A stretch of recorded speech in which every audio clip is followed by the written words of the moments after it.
Good evening and welcome to News Channel 8. I'm Jerome Aegean, and here's some of the top stories we have for you tonight. Vitrans bus company robbed on St. Croix. Saturated patrols make a record number of arrests. A grieving family demands justice. And highlights from the Junior Calypso contest. These stories and more up next on News Channel 8.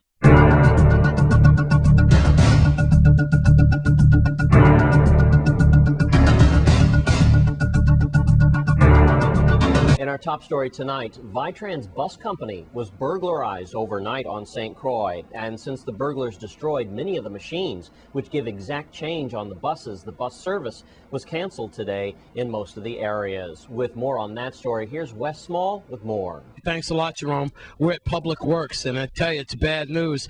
There is no Vitrans service today. The thieves have been busy overnight, as you could see here, as we go inside the bus. Look, the bolts from the exact change machine. There's the bulk of the look at that. And then as the cameraman comes in, look at this.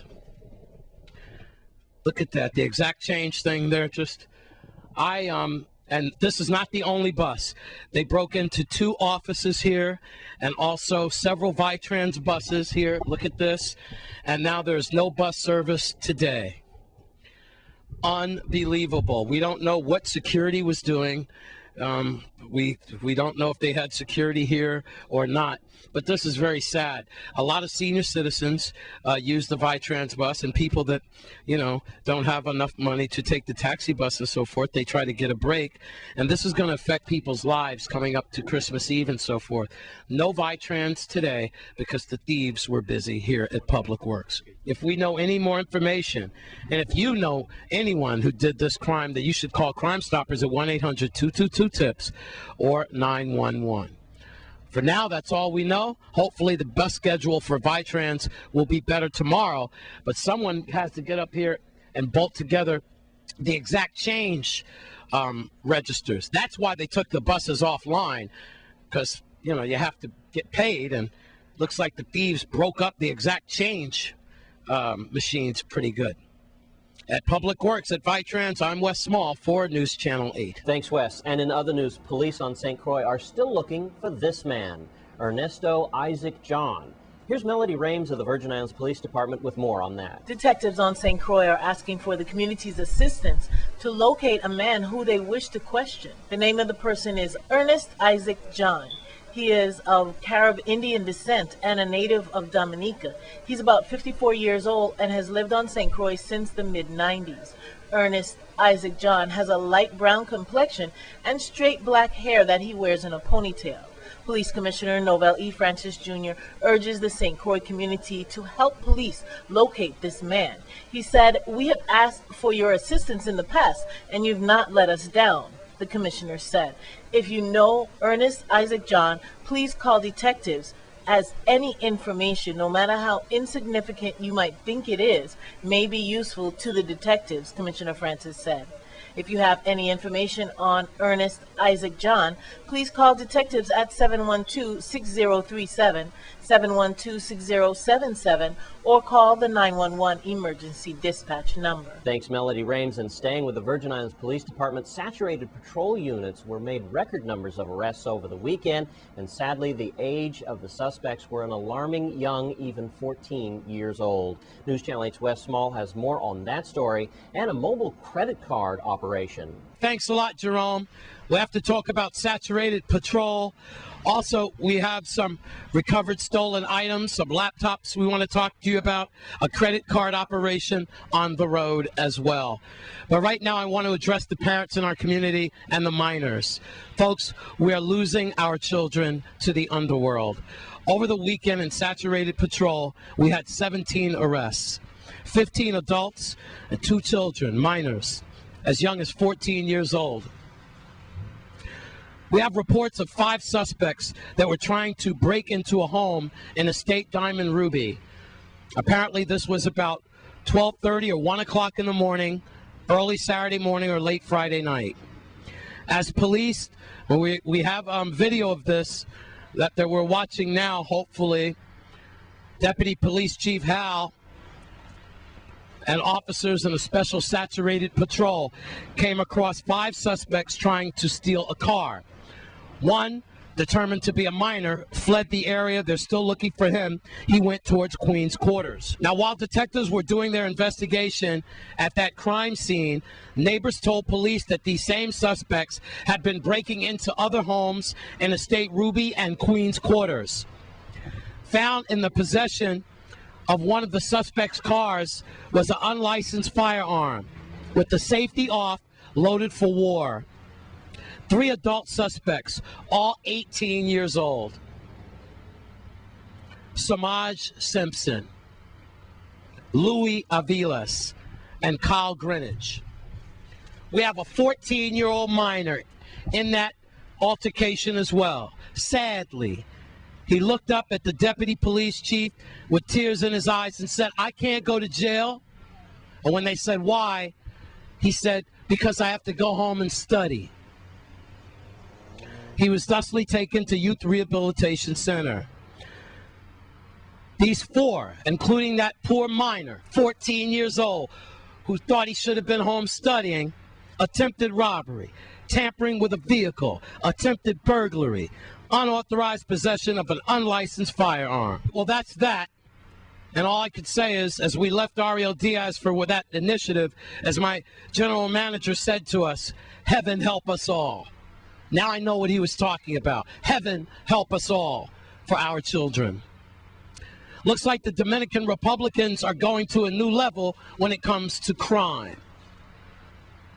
We have a Dominican Republic native operating a vehicle without a valid driver's license. In Christiansted, he was stopped. Upon further investigation, listen to this. Credit card, debit card transactions were being operated from this Dominican native's car. Inside the car, a receipt printing machine. You could even slide your credit card in, get a receipt. 4 laptop computers. These laptops, we believe, once belonged to a motel or a hotel because they have guest services on them. Perhaps you can ID them. So it looks like the Dominicans are moving to a new level. And now about the copper. The same area here where a lot of natives from the Dominican Republic do hang out, selling their shoes and so forth, and belts and goods. We now understand that with the rum factory robbery in LaGrange several months ago, and suspicious activity across from the airport, as 2 suspects were melting wires in a wire melting installation.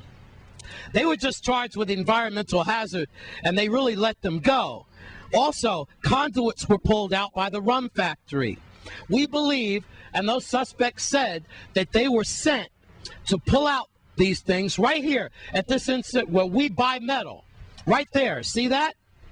So these are some of the areas that the deputy chief want the media to alert the public about. Call Crime Stoppers, 1-800-222-TIPS or 911, because remember, your grave sites are still being desecrated as they look for the theft of copper.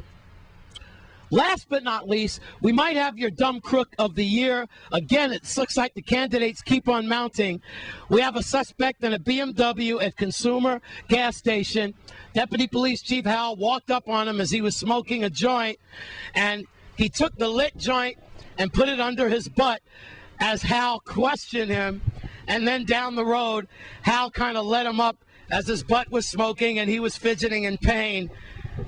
Then they probably had a hole in the BMW seat and his pants as well. He was charged with simple controlled substance. So there you go. Pick your poison. Either get popped for that or just put it under your booty. With that, that's a look at your crime report. I'm Wes Small for News Channel 8. Thanks, Wes. And the family of Gregory Molinar held a press conference earlier today in Orange Grove, St. Croix. You might remember that deadly incident in Gallows Bay a month ago. Here's News Channel 8's Wes Small with that story. Thanks a lot, Jerome. The family of Gregory Molinar, who was shot and killed 5 weeks ago in that incident in Gallows Bay involving a type of domestic violence and so forth. Well, they held a press conference today that to address justice. Are they getting justice? The case is being investigated. The family has not decided either way what they're going to do. They want to allow the police to do their job. We believe that they're doing a good job. Once the police decide which way they're going to go, then the family will make a decision. But at this time, all they're looking for is justice. You have to realize that a young man, 34 years old, had been killed, and this man did not have to die the way he died. So justice is what they're looking for. They're not interested in a civil lawsuit at this time. They're interested in seeing justice done. Well, you just heard from the family's attorney. Now, let's go to the parents of Greg Molinar. Yeah, I'm father of Gregory Molinar, and it's just sad how this happened because, him and the young lady had a very good relationship, and I never think that it would have come to this because, they had for quite some time, they had such a wonderful, blessed vibes in Gallows Bay, just the way they used to carry themselves. And to know that it would end this way, it's very sad, So all I'm asking, is that, justice would be served for my son, on his behalf. Gregory's death is a very hurting, very, very hurting thing to me because I'm not going to see my son anymore. I have lost him. You understand? And I would like justice for him.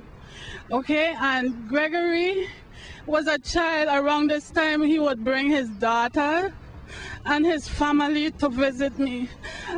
He was the heart of the family, and I'm not going to see him anymore.